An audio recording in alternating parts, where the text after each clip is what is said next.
Uma doença considerada muito rara levou o governo peruano a decretar estado de emergência em saúde no início de julho. A medida foi tomada depois de um surto incomum da síndrome de Guillain-Barré, com mais de 190 casos e 4 mortes. Os registros aconteceram em diferentes regiões do país, incluindo a capital Lima. A síndrome de Guillain-Barré faz com que as células de defesa do corpo humano ataquem o próprio organismo. Na maior parte dos casos, o sistema nervoso é o mais impactado. Essa resposta imunológica provoca inflamação nos nervos responsáveis pelos movimentos, levando à paralisia de braços e pernas. No nível mais grave, a doença atinge os músculos da respiração. A síndrome, muitas vezes, está associada a infecções virais anteriores. Foi o que aconteceu no Brasil em 2015, logo após o surto de Zika. Síndrome de Guillain-Barré. Esse é o tema em questão no programa de hoje. Nosso convidado é o professor titular de Neurologia da Universidade Federal Fluminense, Oswaldo Nascimento. Muito bem-vindo, obrigada pela participação. Obrigado a você, Fátima, pela oportunidade de tratar de um assunto da maior importância e da ordem do dia. Doutor, o que provoca exatamente a síndrome de Guillain-Barré?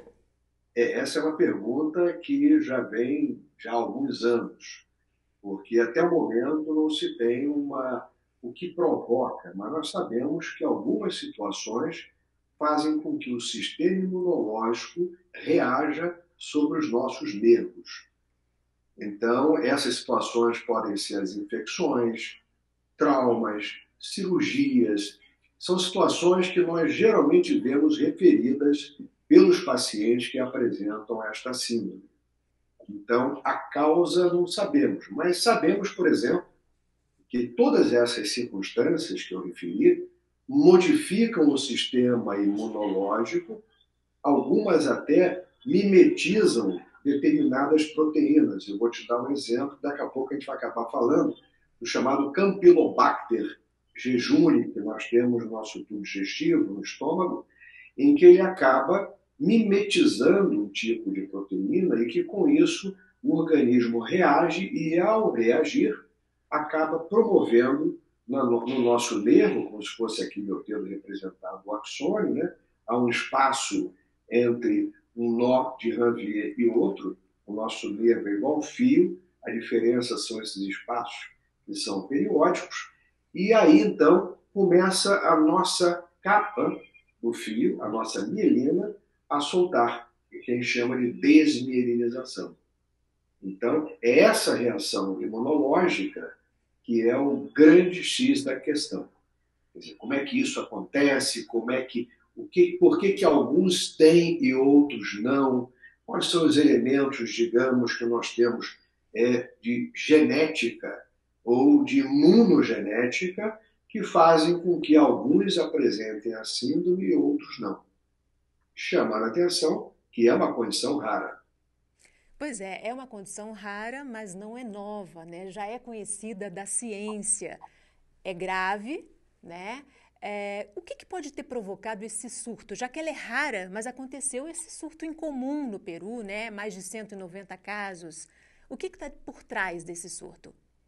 Essa observação é fundamental, porque ao longo da história, desde as descrições iniciais, no início do século passado, por Guillain-Barré e Stroll, embora mesmo antes dos anos 1900 já tivéssemos relato das paralisias agudas ascendentes, na realidade, em algumas situações, nós temos esses fatores que acabam facilitando, como se fosse um gatilho imunológico, que eu referi ainda há pouco, para o desenvolvimento da síndrome. Na época que nós tivemos a endemia de Zika no Brasil e na América Latina, algumas regiões, algumas cidades foram bem pontuais quanto a isso. Vou dar um exemplo: Rio de Janeiro, o Nordeste, Recife, Salvador, enquanto que no sul do Brasil, raros foram os casos de Zika associado a síndrome de Guillain-Barré. Ou seja, no momento, nós temos uma situação assim em Lima, em que os casos, de repente, surgiram em junho e desperta uma atenção muito grande, porque esses pacientes, devido à paralisia que se faz de modo ascendente, que história é essa de paralisia ascendente, né?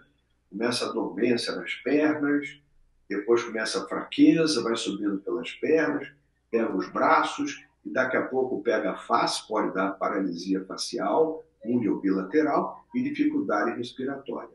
Os casos graves acabam apresentando essa dificuldade respiratória. E é esse tipo de paralisia que começou a aparecer assim nas unidades de terapia intensiva lá em Lima, como aconteceram também, de um modo alarmante, aqui no Rio de Janeiro, na época da Zika. Mas lá em Lima, ainda não se tem precisamente, e há uma discussão muito grande, se são efetivamente casos de síndrome de Guillain-Barré, parece que sim, mas existe para essa síndrome o que a gente chama de diagnóstico diferencial. Outras situações são muito parecidas e muitas vezes confundidas com a síndrome. Ou seja, a síndrome de Guillain-Barré é uma paralisia aguda ascendente. Existem outras paralisias agudas também. Então, por exemplo, a polio pode dar paralisia aguda, e graças a Deus houve uma ameaça lá perto da Venezuela e tal, mas a coisa ficou por lá. Nós, se Deus quiser, vamos todos vacinar de novo nossas crianças, isso é importante.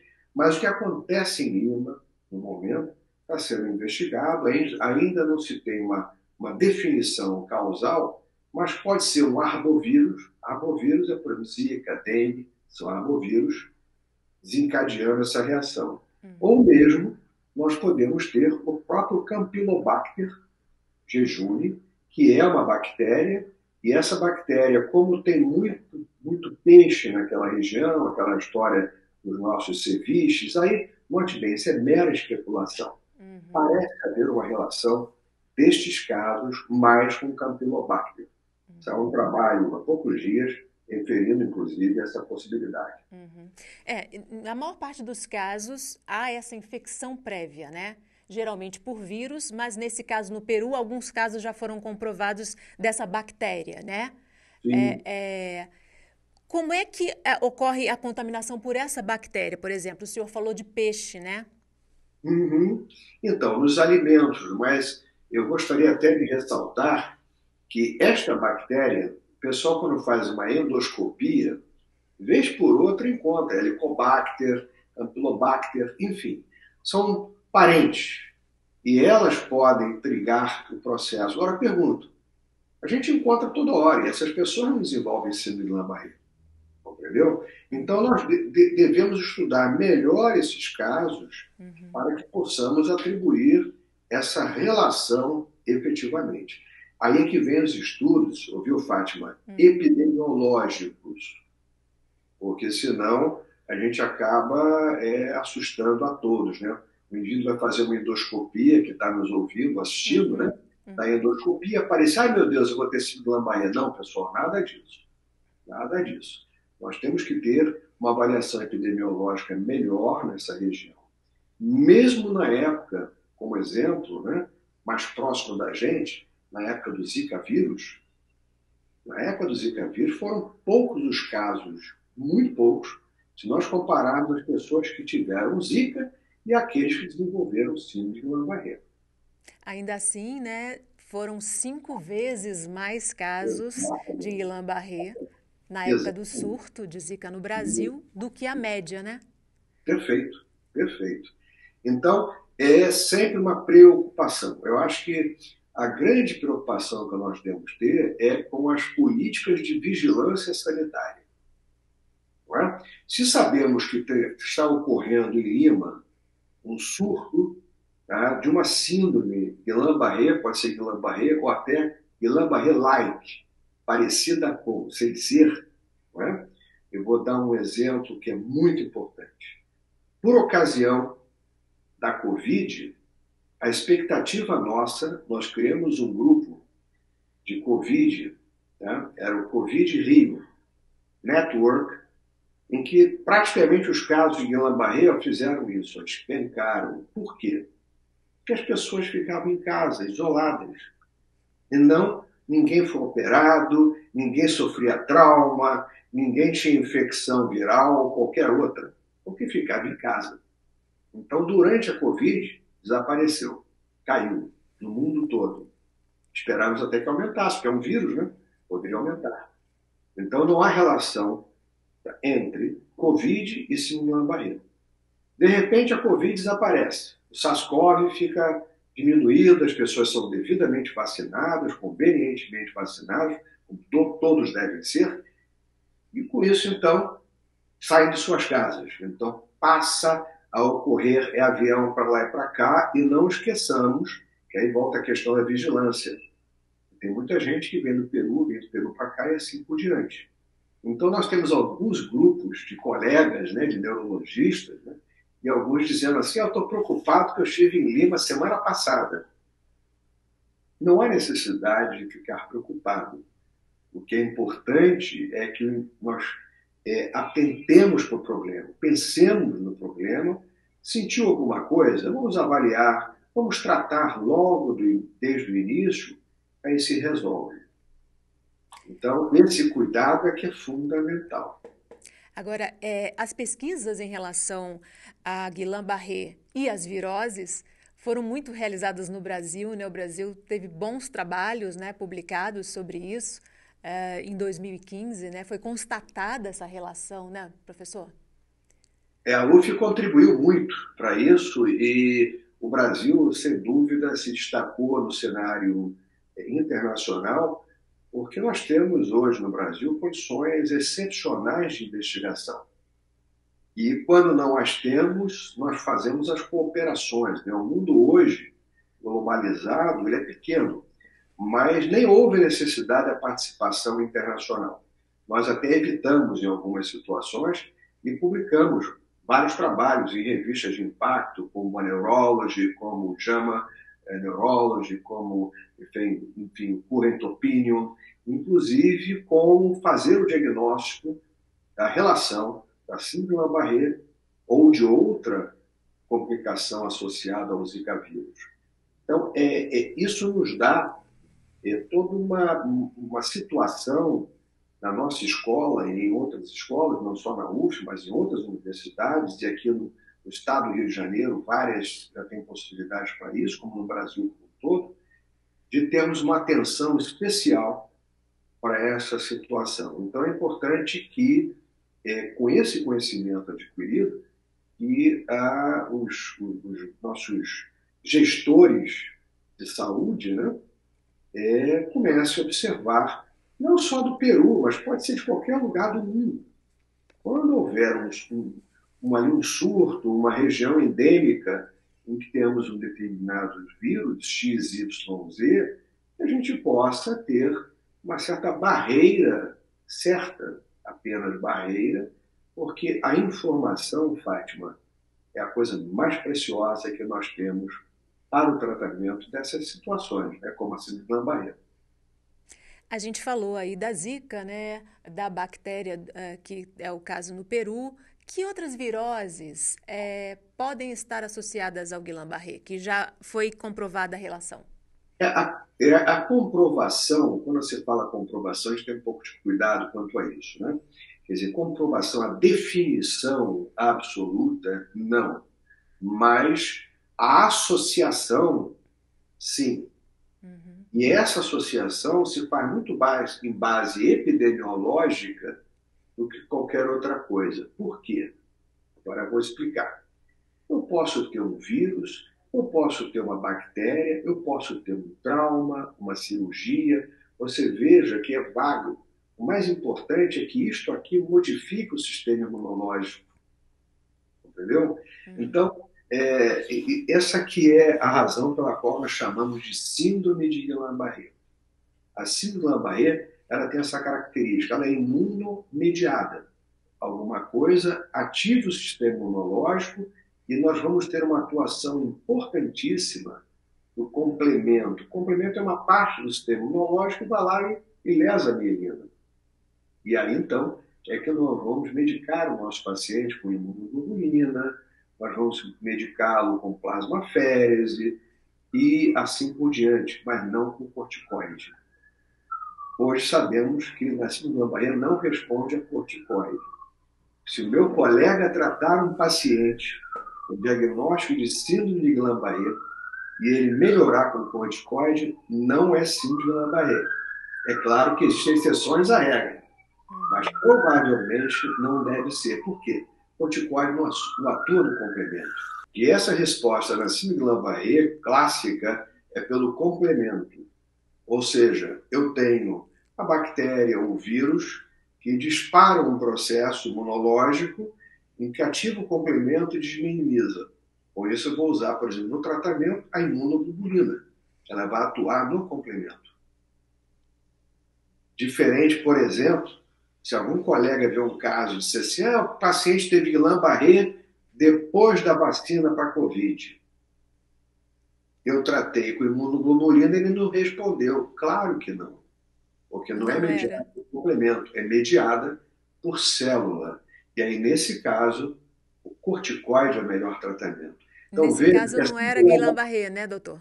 Não é Guillain-Barré. O corticoide não é utilizado no tratamento da síndrome de Guillain-Barré, exatamente pelo fato de que a atividade é maior do complemento. Enquanto que naqueles Guillain-Barré-like, quer dizer, apenas é uma resposta imunológica por célula, a imunoglobulina não funciona e sim vai funcionar o corticoide.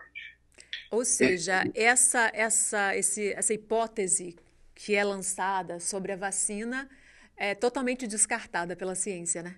Essa história de dizer que a vacina provoca Guillain-Barré, todos os casos que nós vimos na universidade, na clínica privada, não é vero. Eu devo dizer muito claro isso, quer dizer, em medicina nada é absoluto. Mas se respondeu a corticoide, a mediação é por célula. Se for por complemento só, não vai resolver. Então, o corticoide precisa de célula. Guillain-Barré é complemento, precisa de imunoglobulina ou plasmaférese. Corticoide não funciona. Há pouco tempo nós tivemos um evento em Copenhague, o último evento da Peripheral Nerve Society, e da qual eu pertenço, e uma discussão muito interessante foi essa, né? Por que o corticoide não funciona na síndrome de Guillain-Barré? Então, a explicação mais simples é essa, que é pelo complemento. O resto a gente não sabe ainda.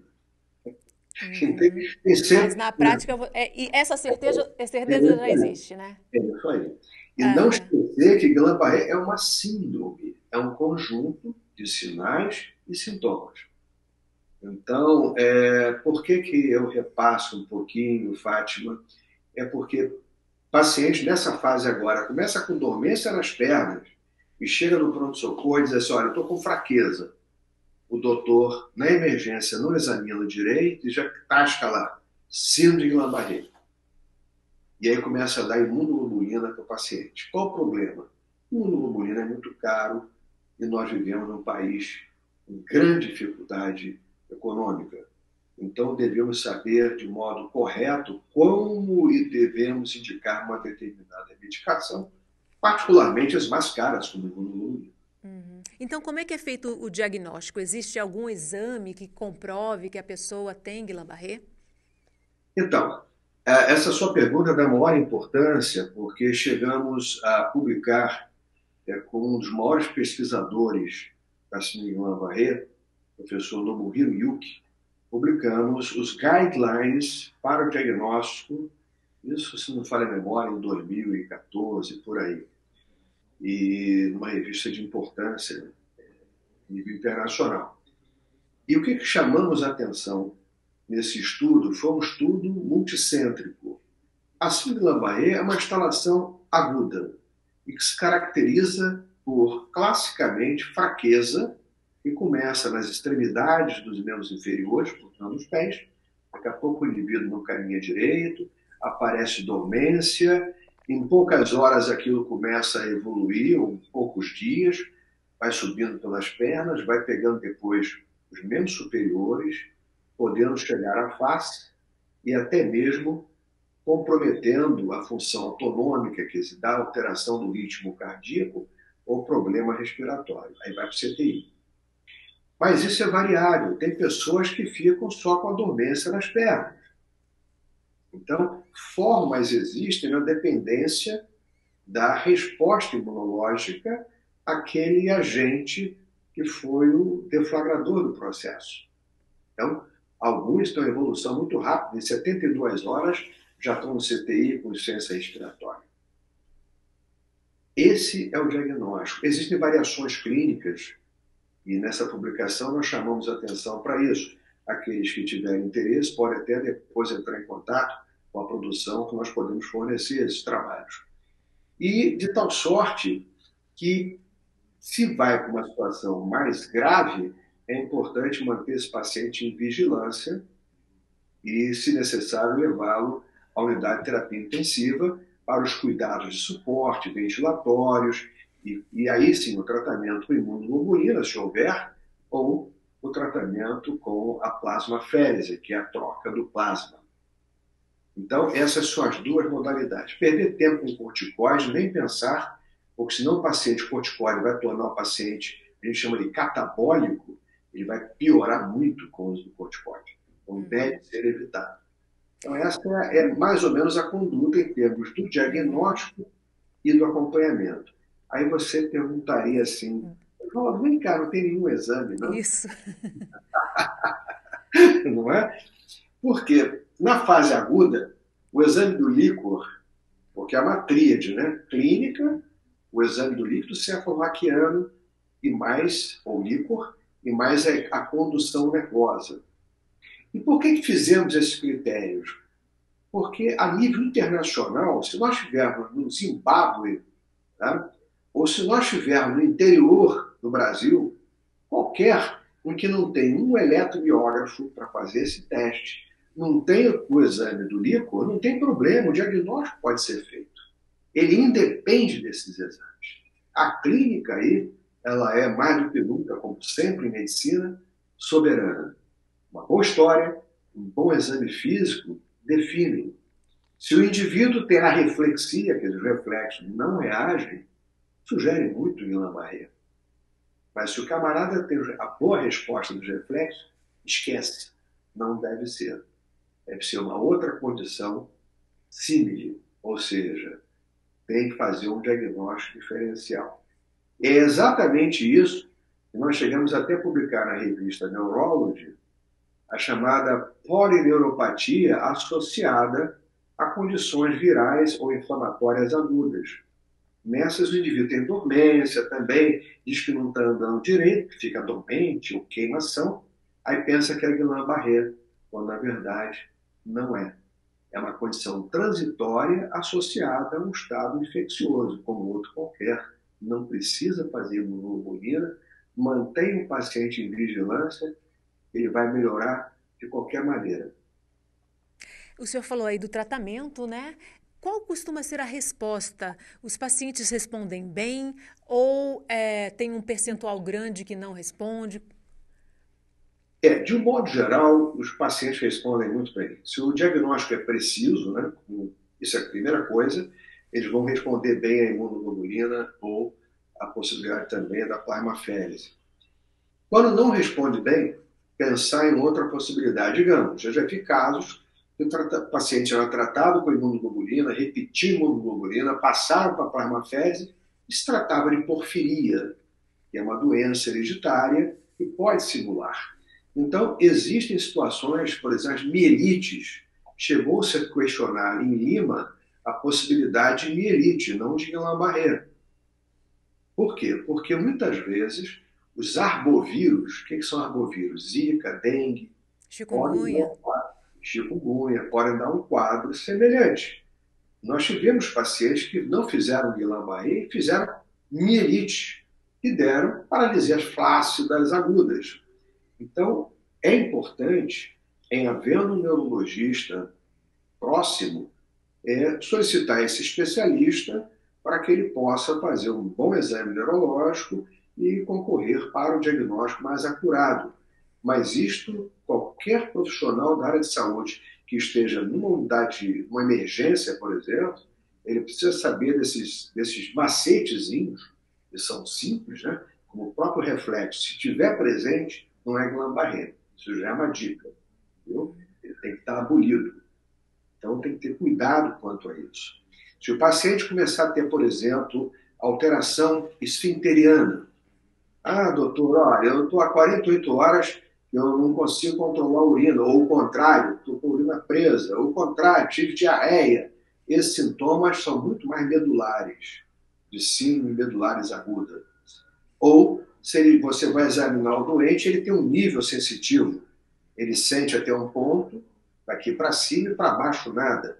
Isso geralmente é mielopatia e não neuropatia, embora determine paralisia flácida aguda. Então, esse cuidado do bom exame é fundamental para o diagnóstico. Líquor e eletromiografia, se possível, daí a mais ou menos 7 a 10 dias. Que aí sim você vai encontrar alterações no estudo da condução nervosa e também do líquor. É tão curioso isso, Fátima, que nos critérios atuais da Academia Europeia de Neurologia e da Sociedade Internacional de Neuropatia Periférica, hoje nem se dá mais bola para o líquor. Viu? Pode ser a condução nervosa e muitas vezes a imagem quando a gente tem. No Hospital Universitário Antônio Pedro, nós temos ressonância magnética, e na época da Zika, nós chegamos a ver casos em que a condução era normal e a ressonância mostrava alterações nas raízes nervosas, na emergência das raízes. E aí se fazia o diagnóstico de polirradiculoneurite aguda, das raízes inflamadas. Né? Polirradiculoneurite aguda, que é o que se chama síndrome de Guillain-Barré. Então, a síndrome de Guillain-Barré é chamada polirradiculoneurite aguda inflamatória. Existem situações em que essa inflamatória aguda pode se cronificar. Aí passa a chamar polirradiculoneurite inflamatória crônica. Existem casos em que as pessoas elas ficam muito graves e ficam com sequelas, né? É um Sim. percentual grande que apresenta sequelas? Não. Quer dizer, quando a gente diz que não, qualquer 2% grave já é muita coisa, né? Mas, às vezes, dependendo do local onde o paciente seja visto, de possibilidades de diagnósticos, por exemplo, na nossa instituição é muito baixo, né? Porque nós estamos com todos os cuidados, então as sequelas são muito leves, são muito discretas, mas não nego que alguns pacientes acabam tendo comprometimento, que eu falei, desautonômico, né? Da função cardíaca e respiratória, fazem infecção secundária, tornando o caso mais complicado ainda e muitas vezes um êxito letal. Vejam que em 200 quase pacientes, 4 morreram em Lima. Então, o percentual está dentro daquilo que se conhece. Nós temos aí uma faixa de 2%, varia de 2% até 15% de mortalidade na dependência das possibilidades de assistência ao paciente. Agora, essa paralisia, é possível reverter uma vez instalada essa paralisia? A pessoa consegue recuperar os movimentos? Consegue recuperar os movimentos plenamente, e isso ao cabo, porque a síndrome de Guillain-Barré tem evolução aguda. Ela vai piorando, em torno de máximo 15 dias, a gente chama do nadir, né? Nadir é a piora maior.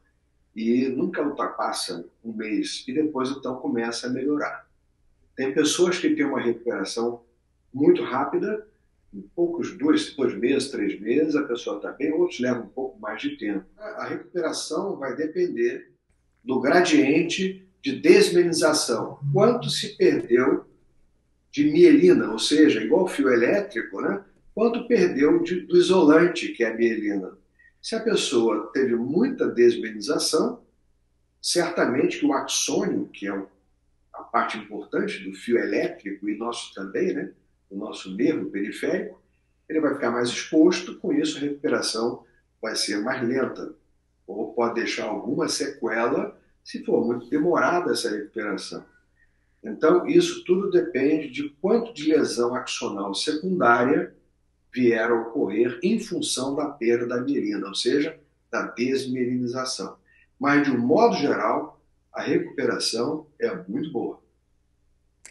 Isso depende, então, de um diagnóstico precoce, né? Nos primeiros sintomas, já ter o diagnóstico correto e iniciar o tratamento, né? Isso é o mais importante. Aliás, eu diria que é importante em toda a medicina. É um diagnóstico mais precoce, em toda e qualquer circunstância, câncer, nessas condições agudas, nós precisamos ter uma atenção especial à história e um bom exame físico.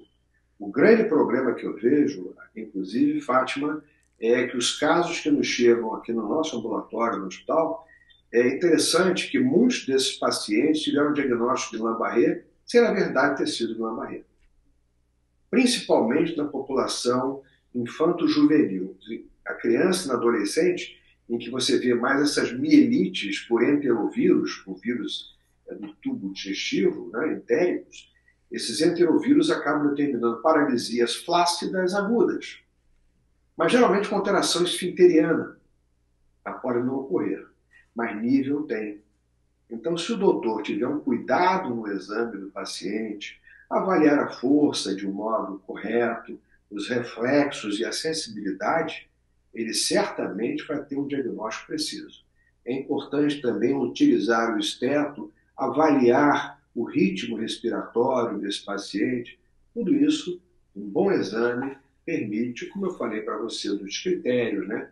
Permite que nós identifiquemos os casos da síndrome de Guillain-Barré. Além do tratamento medicamentoso, né, e até dessa transfusão de plasma, né, em alguns casos mais graves, também é preciso fisioterapia, né, há todo um outro tratamento na recuperação desse paciente, né? O cuidado, quando eu falei do cuidado de suporte na unidade de terapia intensiva, já começa aí o suporte. Se o paciente tiver no respirador, o suporte ventilatório.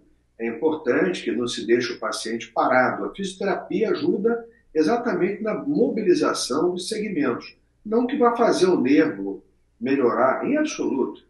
Quer dizer, a fisioterapia dá um suporte para que o indivíduo não fique ali parado o tempo todo, né, com compressão das estruturas nervosas.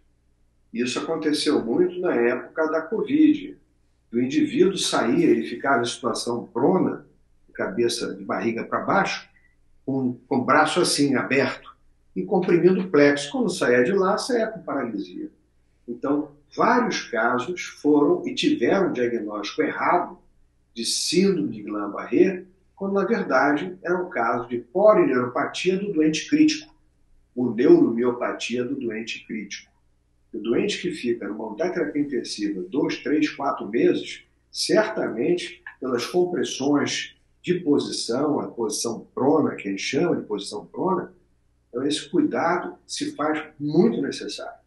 E aí quem vai ter que cuidar disso aí é um fisioterapeuta, é um enfermeiro, é importante a participação do fonoaudiólogo quando necessário, e assim o suporte é que envolve esses demais profissionais da área da saúde.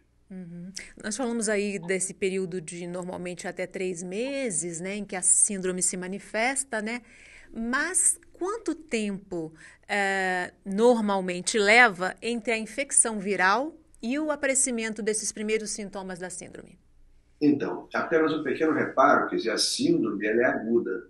Então ela se instala, digamos, na semana Repentinamente. depois. É um nadir, quer dizer, a piora, quer dizer, o fundo do poço, tá, que é o nadir, essa piora se faz em 2, 3 semanas, no máximo 4. Se passa de 4, 4,5, já vira subagudo, já deixou de ser um Guillain-Barré. Então, essa é a evolução desde o início dos sintomas. Até o aparecimento dos sintomas, de um modo geral, de 2 a 4 meses, a gente vê a referência a essas histórias de infecções, traumas, cirurgias e assim por diante. Então, o pródromo, nós chamamos do pródromo, geralmente está em torno de 2 meses, mas pode ser uma semana, 15 dias ou um mês antes. Esses casos em Lima, por exemplo, têm sido muito próximos em termos de diarreia. Uma das características importantes do Campylobacter é a diarreia copiosa 2 semanas antes, 3 semanas antes do aparecimento desse quadro clínico. Se a gente vê um paciente paralisia flácida aguda, a gente sempre pergunta: houve trauma, cirurgia, infecção viral, respiratória, teve diarreia? Pronto, aí já pode ser um Campylobacter. E é dessa maneira que estão fazendo a associação lá em Lima. Mas não esqueçamos, eu falei ainda há pouco, dos enterovírus que também provocam diarreia e que também determinam o que? As mielites agudas. Por isso essa necessidade do De diagnóstico diferenciar, né? correto, Uhum. diferenciado. A UF é referência para esses tipos de caso, não é, professor? Nós temos um centro, a UF é uma universidade de referência para vários segmentos. É referência em doença de Parkinson, em demência, em cefaleia e também em neuropatias periféricas. Então, dentre as neuropatias periféricas, nós temos a síndrome de Guillain-Barré. Isso aí vai depender do negócio chamado, eu chamo assim porque eu não suporto isso, é o tal do CISREG, não é? Que vai ter que fazer, se o indivíduo é atendido num ponto, vai querer transferir para o hospital. Vai depender se tem vaga ou não. Então, a gente não pode chegar e... vamos direto para lá. Não. Procurem o posto de saúde mais próximo, a UPA, o pronto-socorro, para que se possa fazer o diagnóstico inicial. Se houver alguma dúvida, nós estamos extremamente, inteiramente à vontade. Na época do Zika vírus, nós tínhamos um grupo chamado Zika Vírus, Zika Network, aqui no Rio, e nós publicamos sobre isso. Foi até esse grupo foi até chamado a atenção na revista Neurology da época, que é uma revista de altíssimo impacto, né? E as pessoas ligavam e nós dávamos assistência até à distância. Eu me lembro bem, pacientes internados em Santa Cruz, fora do Rio mesmo, e nós orientávamos quanto ao diagnóstico. Então, nós estamos extremamente, inteiramente à disposição se isso vier a acontecer. Mas eu acredito que não, porque se Deus quiser, a vigilância sanitária vai tomar os devidos cuidados. Eu espero. Mas se não ocorrer isso, vamos estar atentos e vamos tratar os nossos pacientes com a maior brevidade possível. Professor, a gente está chegando ao fim. É importante sempre falar, né? Existe alguma forma de prevenção? A melhor prevenção que existe dessas doenças com impacto epidemiológico exatamente são as políticas de saúde. O que nós precisamos é seriedade quanto às políticas de saúde. Porque, se não vejamos vírus que podem ser transmitidos originários de morcego, como se admite, não é? Do grupo SARS-CoV, nós temos a Amazônia. Então, eu tenho conhecimento de que a Fundação Oswaldo Cruz, por exemplo, toma o maior cuidado com diferentes grupos, cepas, melhor dizendo, com diferentes tipos de morcegos, avaliando possibilidades de cepas desses vírus infectantes. Então, esse cuidado é fundamental e está sendo feito. Agora, é claro que nós precisamos, regionalmente, em cada município, em cada estado, ter um cuidado especial e o aprendizado que a Covid nos trouxe. Qual foi o aprendizado? Gente, se tem um problema acontecendo ali, vamos ter cuidado e vamos observar. Não é? Se tem um problema acontecendo em Lima, que nossas autoridades sanitárias tomem o devido cuidado quanto à entrada desses... porque o mundo ficou pequeno. Então, com o avião, toda hora o indivíduo vai e volta. Então, é importante se esclarecer melhor, segura um pouquinho o sujeito lá, faça uma quarentenazinha, vamos esclarecer melhor, entendeu? Quem veio de lá para cá, vamos botar esse camarada observando melhor como é que ele evolui, vamos pegar as fezes, vamos fazer, enfim, vamos fazer uma avaliação melhor para que não se contamine o grupo aqui. Isso é que procede o país de primeiro mundo, né? Então, vamos ver se a gente consegue chegar lá. E tem também um aprendizado, né, que é manter aquele protocolo de higiene, né? Manter as mãos lavadas antes de manipular alimento, né?